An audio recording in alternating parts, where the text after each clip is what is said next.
కూటమి ఎమ్మెల్యేలపై మాజీ ఎమ్మెల్యే వాసుపల్లి గణేష్ కుమార్ తీవ్ర విమర్శలు చేశారు. విశాఖ సింహాద్రి అప్పన్న చందనోత్సవం నిర్వహణలో ఫెయిల్ అయ్యారని అన్నారు. దేవాదాయ శాఖ గుప్పటి నుంచి రెవెన్యూ శాఖ చేతుల్లో పెట్టారని అన్నారు. ప్రజలకు దర్శనం కల్పించలేని దుస్థితిలో అధికార ఎమ్మెల్యేలు ఉన్నారన్నారు. ఉత్సవాలను కార్పొరేట్ తరహాలో మార్చేశారని, కూటమి ప్రభుత్వం సింహాద్రి అప్పన్న ఆగ్రహానికి గురి కావడం తప్పదన్నారు.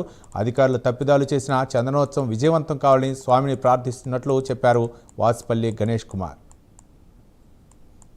పెన్షన్ ఇచ్చావంటే 50 సంవత్సరాలు అంటే ఎందుకు ఇస్తున్నావు మత్స్యకారుడి కంటే యువి రేస్ కష్టం ఎన్ని సంవత్సరాలు కష్టపడుతుంది నీ కండలు 50 దాటే నీ కండలు ఆగదు.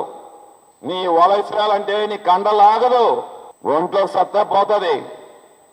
అందుకే 50 సంవత్సరాలు దాటిన వాళ్ళకి పెన్షన్ ఇవ్వండి అంటే లైవ్ ఫిషింగ్ మ్యాన్కి ఇస్తాను అన్నాడు. ఇదేం సోదు. 50 సంవత్సరాలు అయిపోతే ఆడికి అన్ని కళ్ళు కనిపించవు, కిడ్నీ ఎఫెక్ట్.